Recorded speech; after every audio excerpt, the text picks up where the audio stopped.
नमस्कार श्रोताओं, hello Haldwani 91.2 FM से मैं डॉक्टर राकेश रियाल। और जैसे कि आपको पता है कि हेलो हल्द्वानी जो संस्कृति और शिक्षा की आवाज है, इसके साथ साथ सामाजिक जो पहलू होते हैं उस पर भी हम बात करते हैं।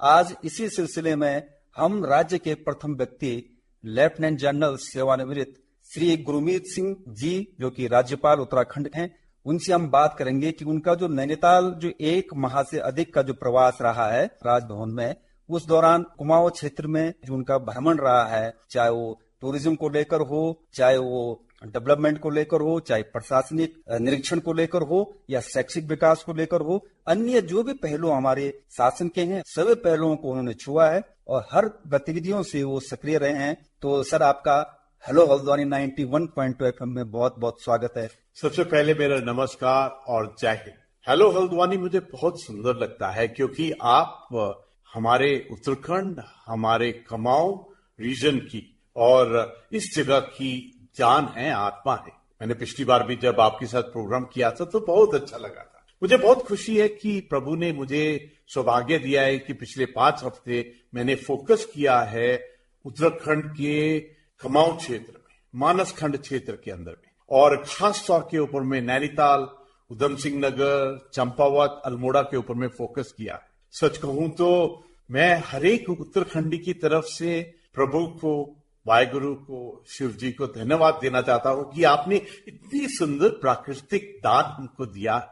इसलिए सबसे पहला जो कार्य किया वो जिस शाम को पहुंचा और सुबह होते ही मैं नैना देवी जी के मंदिर में पूजा अर्चना के लिए गया, उनका आशीर्वाद लेने के लिए। उसके बाद गुरुद्वारा साहब गया। अब मैं ये जानना चाहता हूं सर कि हमारे श्रोता भी जाने कि 1 महीने से अधिक का जो आपका प्रवास रहा, उसमें आपने क्या क्या गतिविधियां की, इनको आप संक्षिप्त में जो हमारे श्रोताओं को बताएं। सबसे पहले मेरा फोकस था गवर्नेंस और एडमिनिस्ट्रेशन के ऊपर। सबसे पहला जो मेरा कॉन्फ्रेंस था वो कमिश्नर साहब के साथ में था। मैं पूरे कुमाऊं क्षेत्र को विकास के, प्लानिंग के, इंफ्रास्ट्रक्चर के पॉइंट ऑफ व्यू से देखना चाहता था। और उसके बाद में आईजी साहब जो आईपीएस के हैं, उनसे मैंने लॉ एंड ऑर्डर और लोगों की प्रॉब्लम्स के बारे में जानना चाहा। यहां आने से पहले कुछ एक पॉइंट्स थे जिनके ऊपर में मैं रिसर्च करना चाहता। I wanted to see what is the way out, क्योंकि हिस्टोरिकली नैनीताल और हमारा कुमाऊं का इलाका खास तौर पर टूरिस्ट का एक केंद्र रहा है। अभी तो टूरिस्ट की संख्या बहुत बढ़ गई है। जो टूरिस्ट का प्रोफाइल है उसमें भी बदलाव आया है। इसलिए जो जरूरी है कि किस प्रकार से हम टूरिस्ट का फ्लो, उनकी सुविधाएं, how can we find solution for their challenges which are there. Second है कि जितनी गाड़ियां आती है, जी सर, व्हीकल और ट्रैफिक जो मैनेजमेंट में ये बहुत बड़ी चुनौती है। तो किस प्रकार से हम गाड़ियों का संचालन करें, किस प्रकार से व्हीकल ट्रैफिक का किया जाए, किस प्रकार से ऐसा विकास करें कि जो व्हीकल का फ्लो है, जो टूरिस्ट का फ्लो है, वो एकदम सुखद हो और सबका अच्छा एक्सपीरियंस बने। इसके अलावा कुछ एक चुनौतियां हैं जिसके बारे में मैं सोच के आया था कि कैसे सोल्यूशन ढूंढा जाए। सबसे बड़ा चैलेंज है जल का। पहाड़ी इलाका है, नदियों का क्षेत्र है, फिर भी पीने के पानी के कुछ चुनौतियां हैं। और ये पूरे विश्व के अंदर में, पूरे भारत के अंदर में, पूरे उत्तराखंड में और मुख्यतः इस इलाका में भी है। तो जो पीने का पानी है उसकी सुविधा को किस प्रकार से सुदृढ़ बना जाए, ये एक चैलेंज है। दूसरा, फॉरेस्ट फायर। वी हैव 71% जो हमारे उत्तराखंड का क्षेत्र है उसमें फॉरेस्ट है, लेकिन इनका किस प्रकार से हम प्रोटेक्ट करें, कंजर्व करें, और ये जो चैलेंज है फॉरेस्ट फायर, इसको किस प्रकार से पूरी कम्युनिटी को मिलाया जाए, किस प्रकार मॉडर्न मैनेजमेंट की जाए फॉरेस्ट फायर की। और इसके अलावा इस सड़कों का किस प्रकार से मॉडर्नाइजेशन किया जाए। जी सर। और जो लिंक रोड है उनको कैसे बढ़ाया जाए। अभी सबसे बड़ी चुनौती जो हमारे इस इलाके की है कि टूरिस्ट का जो नंबर है that is increasing in a very big way. जो G20 की मीटिंग की थी उसके बाद में Ramnagar has become a very favourite spot for everybody to come. वो वहां पर जिम कॉर्बेट टाइगर रिजर्व को भी देखने आते हैं। रामनगर का इलाका भी बहुत सुंदर लगता है।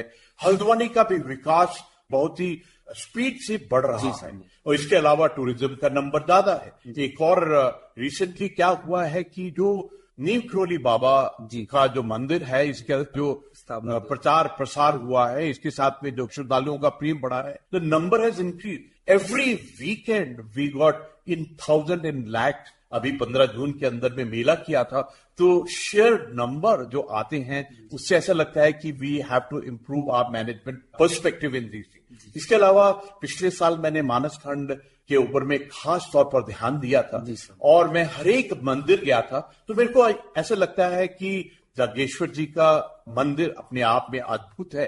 इसके अलावा जो गोलजू महाराज का यहाँ पर आशीर्वाद है वो भी एक बहुत बड़ा है। और विवेकानंद जी के जहां पे ये जो फुटप्रिंट्स है, एक चीज और हुई जो पिछले साल में माननीय प्रधानमंत्री जी ने ओम पर्वत और आदि कैलाश में जो भ्रमण किया था, उससे पूरी दुनिया को पता चल गया है कि अगर आप डिविनिटी स्पिरिचुअलिटी चाहते हैं तो इस इलाके में आए। मैं मायावती आश्रम भी गया था, तो मुझे ऐसा लगता है जो विवेकानंद जी का सर्किट है वो सबको डिविनिटी और स्पिरिचुअलिटी दे सकता है। तो ये चैलेंजेस थे और मैं आपको बताना चाहता हूं कि इस बार मैंने एक काफी लंबी विस्तार के साथ में डिटेल में कॉन्फ्रेंस की डीएफओ के साथ कि हम क्या कर सकते हैं। और मुझे बहुत खुशी है कि जो फॉरेस्ट के अधिकारी हैं, पूरा जो परिवार है, हम सब चाहते हैं कि किस प्रकार इस टॉपिक के ऊपर में हम आगे बढ़े। इसके अलावा मैंने सीडीओ के साथ में बहुत विस्तार के साथ में कॉन्फ्रेंस की, उनकी उपलब्धियां, उनके चैलेंजेस, उनको सुना। मुझे बहुत खुशी है इस बात की कि पिछली बार जब मैं सबसे पहले आया था राज्यपाल बनने के बाद में, तो उस कॉन्फ्रेंस में मैंने पूछा कि आप कितने होम स्टे बनाने का इरादा है, प्लानिंग है, तो उन्होंने मेरे को कहा था कि 200। तो मैंने उनको उसी वक्त कहा 200 नहीं, यहां पर 2000 बनाने। और मुझे खुशी है कि 1200 से भी ज्यादा होम स्टे बन गए। तो उनको भी देखने के लिए मैं जमीन के ऊपर में गया। और सबसे ज्यादा खुशी मेरे को क्या हुई, जो विस्तार हुआ है, KMVN बहुत अच्छा काम कर रहा है। जहां पर उनके टूरिस्ट रेस्ट हाउस हैं, मैं वहां पर भी गया और मुझे बहुत खुशी हुई कि उसमें भी विस्तार हुआ है फैसिलिटीज का और उनके काम करने का ढंग का। ये बहुत ही अच्छा रहा सर, आपने टूरिज्म और प्रशासनिक जो गतिविधियां उनका जिक्र किया। अभी राजभवन में गोल्फ कोर्स हुआ था और उसमें जो आयोजित गवर्नर्स गोल्फ कप के बारे में आप क्या कहेंगे? आमतौर पर ये समझा जाता है कि जो गोल्फ का खेल है ये अमीरों का है, ये हायर सोसाइटी का है। हम ये भ्रम को तोड़ना चाहते थे। जो नैनीताल का गोल्फ कोर्स है अपने आप में बहुत सुंदर है, 40 एकड़ में बना हुआ है और प्रकृति का एक बहुत बड़ा वरदान है। पिछले साल भी हमने किया था, 125 प्लेयर्स ने पार्टिसिपेट किया था और उनका फीडबैक बहुत सुंदर था। इस बार भी हमने जो किया उसमें 121 पार्टिसिपेंट्स ने हिस्सा लिया। सबसे अच्छी बात थी कि 75 साल से भी बुजुर्ग जो प्लेयर्स है उन्होंने हिस्सा लिया। 13 ऐसे बच्चे थे जो 7 साल के थे, 19 महिलाओं ने पार्टिसिपेट किया। जब छोटे छोटे बच्चे, 7 साल के बच्चे, 75 साल के बुजुर्ग और महिलाएं खेलती हैं तो लगता है कि ये हमारे पूरे परिवार का खेल है। सबसे खुशी क्या हुई मुझे कि इस बार हमने 123 बेटों को प्रशिक्षण दिया, उनको ट्रेनिंग दिया। आमतौर पे थोड़ा झिझक सी रहती है कि हम कैसे जाएं, हम कैसे गोल्फ सीखे, इसमें क्या पैसा लगेगा, क्या लगेगा। तो हमने फ्री उनको बहुत सुंदर तरीके से प्रशिक्षण दिया। मुझे लगता है कि इसका असर आने वाले समय में बहुत अच्छा होगा। उत्तराखंड के जो बेटियां बेटे हैं वो आने वाले टाइम के ऊपर में गोल्फ में बहुत अच्छा करेंगे। मुझे भी खुद पर्सनली प्रभु का बहुत बड़ा आशीर्वाद मिला इस बार जब मैं गोल्फ खेल रहा था। आई एम एवरेज अच्छा प्लेयर हूँ, एवरेज से अच्छा हूँ, लेकिन इतना भी अच्छा नहीं हूँ कि कोई ऐसे नया रिकॉर्ड बना दो। लेकिन जब टूर्नामेंट में हिस्सा ले रहा था तो मेरे को एक होता है होल इन वन, मतलब कि आपको 3 बॉल में वो कप के अंदर में गेंद को डालना है। लेकिन मेरा पहला ही गेंद वो कप के अंदर में गया, होल इन वन बना। आमतौर में जितने भी गोल्फर होते हैं पूरा जिंदगी खेलते रहते, कभी ऐसा मौका आता नहीं है कि आपको होल इन वन मिला है। और जिनका होल इन वन होता है उनका बोर्ड पे नाम लिखा।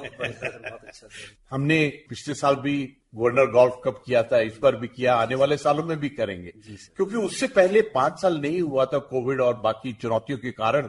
तो मुझे ऐसा लगता है कि गोल्फ का विस्तार। और एक बात और है, जब हम गोल्फ कोर्स नैनीताल के अंदर में खेलते हैं तो फॉरेस्ट अपने जंगलात से अपने वाइल्ड लाइफ से, अपने बर्ड से अलग ही प्यार हो जाता है। तो ऐसा लगता है कि you are closest to the nature. और इसके अलावा ये टूरिज्म में भी खास इजाफा देता है, क्योंकि जितने भी यहाँ पर गोल्फ खेलने आते हैं वो टूरिज्म के साथ में ही पैकेज बना के आते हैं। तो मुझे ऐसा लगता है कि इससे टूरिज्म का और हमारे उनको अवभवित करने का, अतिथि के रूप में उनका स्वरूप देखने का एक बहुत सुंदर मौका मिलता है। सर, एक बार ये देखा गया कि राजभवन नैनीताल में इस जो प्रवास था आपका, इस दौरान आपने एनडीए रियूनियन हुआ, कैसा अनुभव रहा आपका?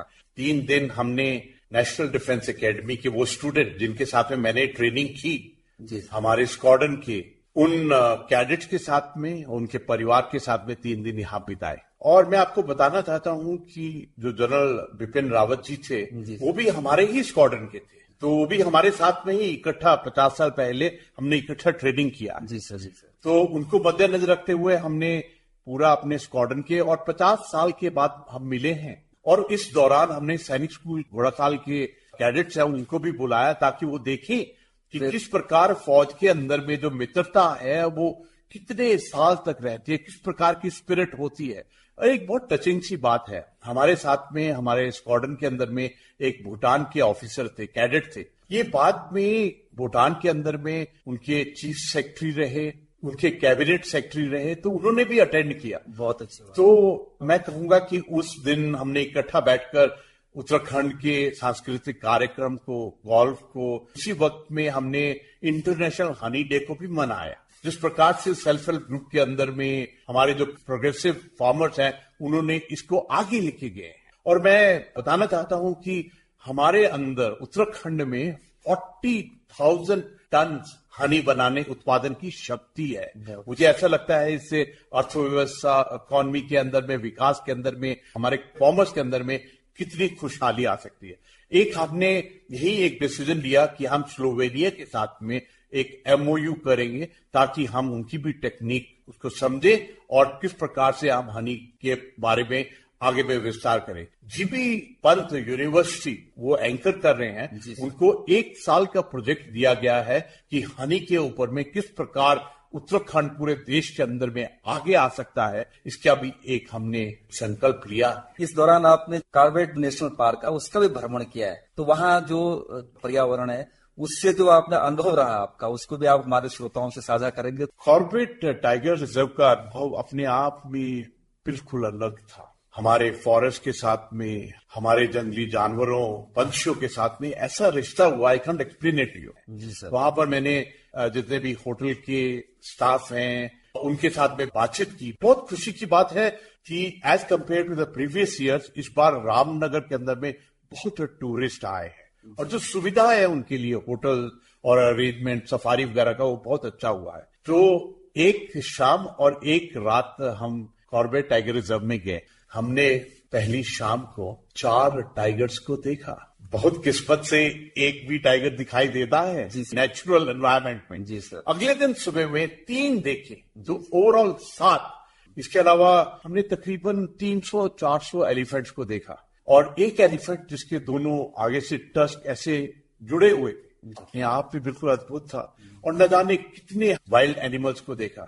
और सच कहूं तो जो हमारी फॉरेस्ट सर्विस है, जो जिम कॉर्बेट के कार्यकर्ता है, बहुत सुंदर कार्य कर रहे हैं वहां पर, क्योंकि बाघों की संख्या में एक वृद्धि हुई है। आई थिंक अभी इस वक्त के अंदर में 260 से भी ज्यादा है टाइगर, और उनकी वृद्धि as compare to the previous is much more. और सबसे बड़ी बात क्या है, हमने इस बार टाइगर्स के बच्चे बहुत हैं और एलिफेंट्स के भी बच्चे बहुत हैं। इसका मतलब जो नया जीवन वाइल्ड लाइफ का आ रहा है वो बहुत ही प्रोटेक्टेड और कंजर्वेशन के अंदर में आ रहा है। I was very happy. एक बात और मैं आपसे साझा करना चाहता हूँ, वहां पर जो म्यूजियम बनाई गई है जी, उसका नाम इंटरप्रिटेशन सेंटर रखा गया है कि किस प्रकार से फॉरेस्ट का जो जीव जंतु है उसके बारे में जानकारी हासिल की जाए।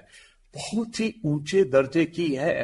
मैं तो दुनिया के हर एक टूरिस्ट को बोलूंगा जो फॉरेस्ट को प्यार करते हैं, जंगली जानवरों को प्यार करते हैं, आप हमारे कॉर्बेट टाइगर रिजर्व को आकर देखिए। आपको आनंद आएगा कि कितना सुंदरता के साथ में हमारे टाइगर्स हैं, एलिफेंट्स हैं, इनके परिवार फल फूल रहे। इसके अलावा हमने रामनगर के अंदर में एक बहुत ही सुंदर सेमिनार किया, डिस्कशन किया, जिसके अंदर में काफी पार्टिसिपेशन थी, पब्लिक की भी, स्कॉलर्स की भी, एकेडमिशियन की भी और फॉरेस्ट सर्विस की। हमने 3 चुनौतियों को पकड़ा। पहला कि किस प्रकार से हम फॉरेस्ट फायर का समाधान ढूंढे। समाधान तो हमको ही ढूंढना पड़ेगा। उसके बारे में बहुत सुंदर तरीके से आया कि किस प्रकार हमारी पूरी कम्युनिटी, पूरा समाज, पूरा उसके अंदर में योगदान दे और टेक्नोलॉजी और बाकी तरीकों से भी किस प्रकार इंश्योर किया जाए कि जंगल जो फायर है उसको कंट्रोल किया जाए। ये पूरे वर्ल्ड ओवर चैलेंज है, लेकिन हमारी जिम्मेवारी बनती है उत्तराखंड कि हम किस प्रकार समाधान पूरी दुनिया को दें। दूसरा था इको टूरिज्म। मुझे ऐसा लगता है कि प्रभु का इतना वरदान है हमको जंगलों का, तो हम किस प्रकार इसको टूरिज्म के बारे में बदलें, किस प्रकार हम अपने जंगल के इलाके में अलग अलग तरीकों से हम किस प्रकार से ज्यादा टूरिज्म को कर सके। तीसरा था कि किस प्रकार हम कम्युनिटीज एंड कंजर्वेशन को मिलाएं। ये इस विषय के ऊपर में कंजर्वेशन, फॉरेस्ट का ग्रोथ, इसके अंदर में हर एक कम्युनिटी को इकट्ठा आना बहुत जरूरी है। इसके बारे में बहुत विस्तार से बात की। चैलेंजेस हैं हमारे सामने, लेकिन मुझे लगता है कि हमारा परिवार, हमारी एडमिनिस्ट्रेशन, हमारी गवर्नेंस और इंडियन फॉरेस्ट सर्विस जो अधिकारी हैं, they will definitely find a very good solution for. Sir, आप हमेशा एआई और टेक्नोलॉजी के बहुत पक्षधर रहे हैं और इसी को देखते हुए आपके द्वारा 4 धाम यात्रा का एक डैशबोर्ड का विमोचन आपके द्वारा किया गया। इसको आप किस प्रकार से देखते हैं? ये हमारे यात्रियों के लिए किस प्रकार कारगर साबित होगी? मुझे एक क्षण जीवन का नहीं भूलता है जब माननीय प्रधानमंत्री जी केदारनाथ जी आए थे और उन्होंने केदारनाथ जी के प्रांगण से कहा था कि 21st सेंचुरी का तीसरा दशक बिलोंग टू उत्तराखंड। वो तभी हो सकता है जब हम टेक्नोलॉजी और विकास को एकदम इकट्ठा बांधे।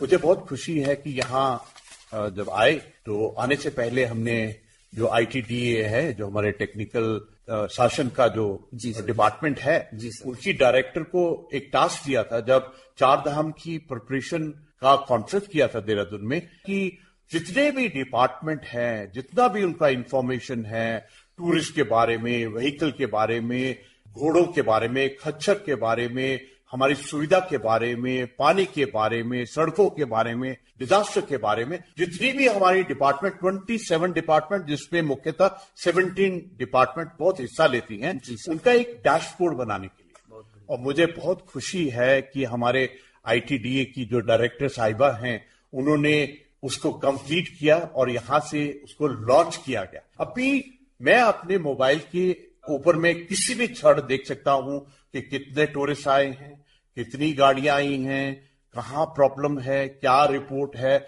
उसके बारे में हर एक जो ज्ञान है। जब हमने पूरी इंफॉर्मेशन इकट्ठी की तो हमारा जो एहसास है, हमारी जो जिम्मेवारी है, रिस्पॉन्सिबिलिटी है और काम करने का ढंग है, उसमें एक अलग ही बदलाव आया है। तो आई एम वेरी हैप्पी कि हमने टेक्नोलॉजी को अडॉप्ट करके उसमें AI एप्लीकेशन को मिलाकर और बहुत ही अच्छा गति और शक्ति को मिलाकर हमने उसको एक डैशबोर्ड में किया।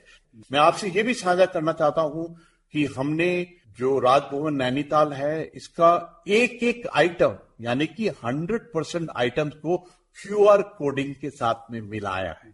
अब आप कोई भी आइटम देखेंगे राजभवन का तो वो QR कोडेड है। इसका मतलब उसका डिटेल पूरा, उसकी फोटोग्राफ, उसका बिल, उसका ब्रोशर, उसका डोसियर, उसका डॉक्यूमेंट, हर एक चीज सामने। मुझे ऐसा लगता है कि हमको टेक्नोलॉजी को साथ में लेकर विकास करना है। हमारे युवाओं में टेक्नोलॉजी की बहुत समझ है। मैं आपको एक और बात बताना चाहता हूं कि जो देहरादून का राजभवन है, उसको हेलोग्राफी 3D के साथ में दर्शन करने के बारे में भी हमने बहुत सुंदर से टेक्नोलॉजी बनाई है। And I am very happy कि उत्तराखंड और उत्तराखंड के जो स्टूडेंट्स हैं, यूथ है, वो टेक्नोलॉजी को बहुत ही सुंदर तरीके से अडॉप्ट कर रहे हैं। जी सर, एक आप सैनिकों और जो पूर्व सैनिक है उनकी समस्याओं के लिए आप तत्पर रहते हैं हमेशा, और इसी को लेकर आपने अपना जो आपका प्रवास रहा नैनीताल राजभवन का, आपने नेपाल और भारत का जो बॉर्डर है वहां आपने भ्रमण किया है। तो उस भ्रमण के जो आपके अनुभव रहे हैं वो भी आप साझा करेंगे? मैंने 10 साल फौज की ट्रेनिंग की, यानी कि पहले सैनिक स्कूल NDA में, उसके बाद 40 साल फौज में सेवा करने का मौका मिला। और सबसे सुंदर बात, मैंने अपनी पलटन को बनबसा, टनकपुर, खटीमा के अंदर में कमांड किया 96 to 97। मेरे को तो उस इलाके से बहुत प्यार है क्योंकि मैंने सबसे ज्यादा जीवन की ट्रेनिंग वहीं की। और सच कहूं तो जितने भी सैनिक हैं, जितने भी वेटरन हैं, वो मेरे परिवार का हिस्सा है, वो मेरी आत्मा का हिस्सा है। तो जब मैं उनको मिलता हूं तो अलग ही एक प्रेम आता है। जी सर। तो इस बार हम बनबसा के उस इलाके में गए जहां पर 57 बटालियन एसएसबी है।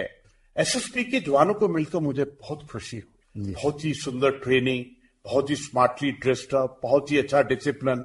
उनकी जो ब्रीफिंग थी वो बहुत अच्छा लगा। उनकी टोली के अंदर में जो महिलाएं थी उनको देखकर लगा कि हमारे महिलाएं जो सिक्योरिटी फोर्सेस, पुलिसिंग और फौज में हैं, कित श्रद्धा से काम कर रही है। वहां पर मैंने एक्ट सर्विसमैन वेटरन्स को भी मिला और उनमें से जितने भी वेटरन थे मैं उनको 96, 99 में भी मिलता था। तो ऐसा लगा जैसे अपने परिवार का हिस्सा है। उसके बाद में मैं बनबसा मिलिट्री स्टेशन के अंदर में यूनिट में गया और मुझे बहुत खुशी है देखकर अपने जवानों को, जिस प्रकार वो ट्रेनिंग कर रहे हैं, जिस प्रकार रह रहे हैं। इसके अलावा फिर हल्द्वानी के अंदर में अपने वेटरन्स को मिला। जितने भी उत्तराखंड के वेटरन्स हैं, एक अलग चीज है उनके अंदर में, एक पॉजिटिविटी, पैट्रियटिज्म अलग तरीके का है। लेकिन मुझे ऐसा लगता है कि हमारे गवर्नेंस एडमिनिस्ट्रेशन की बहुत बड़ी जिम्मेवारी है कि हम उनकी देखभाल कैसे करें, क्योंकि उन्होंने देश के लिए अपना सब कुछ किया। अभी हमारी जिम्मेवारी हो जाती है कि हम उनकी हेल्थ की सीएचएस से, सुविधाओं की सीएसडी से, और किस प्रकार से हम उनकी मदद करें। मुझे बहुत खुशी है कि उनका जो कंट्रीब्यूशन है एनसीसी के लिए, रिक्रूटमेंट के लिए, बहुत अच्छा है। इस बार एनसीसी के स्टूडेंट्स को मिलकर बहुत ही अच्छा लगा। जी सर। इस बार एक अनयूजुअल बात की हमने। एक एक्सरसाइज होती है जो नेवी वाले करते हैं, उसको बोलते हैं ऑल अवे बोट। मतलब जितनी भी आपकी बोट्स है उनको पानी के अंदर में उतारा जाएगा ताकि पता चले कि उनकी ऑपरेशनल रेडीनेस क्या है। जी सर। तो हमारा नैनीताल झील के अंदर में एनसीसी बटालियन ने पूरी अपनी जितनी भी उनकी बोट्स हैं उनको पानी के अंदर में उतारा। और मुझे हमारे जो बेटे बेटियां जो एनसीसी में हैं उनका हौसला देखकर इतना अच्छा लगा, स्पेशली जो हमारी बेटियां हैं। जी सर। हमारी एक बेटी है, उसका नाम श्रेया है। उसने मॉडलिंग के अंदर में बहुत सुंदर काम किया है। तो जब ऐसा देखता हूं कि हमारे बेटी बेटियां एनसीसी के अंदर में इतना अच्छा योगदान दे रही हैं तो बहुत खुशी होती है। तो मैंने एक निर्णय लिया है कि अगले साल हम एक रेगेटा का भी टूर्नामेंट नैनीताल के अंदर में करेंगे। इसके अलावा एक ऑर्गेनाइजेशन है नेवी की, एनएचओ, नेशनल हाइड्रोलॉजिकल ऑफिस। तो मैंने उनको रिक्वेस्ट किया था, उनकी एक टीम आई नैनीताल झील को सर्वे करने के लिए। अभी जुलाई में फिर आएंगी रिसर्च करने के लिए, ताकि इसका जितना भी टेक्निकल डिटेल है, इसके चैलेंजेस क्या हैं और किस प्रकार इसका विस्तार करें, इसके बारे में भी हम सोच विचार कर रहे हैं। सच कहूं तो जब भी एनसीसी में, एसएसबी, आईटीबीपी, सीआरपीएफ, फौज के अंदर में जाता हूं, जब भी वेटरन से मिल जाता हूं तो एकदम आत्मा का रिचार्जिंग सा हो जाता है। उस वक्त में जाकर ऐसा अंदर से ही आवाज आती है कि प्रभु अगले जन्म में भी मेरे को फौज में ही सेवा करने का मौका।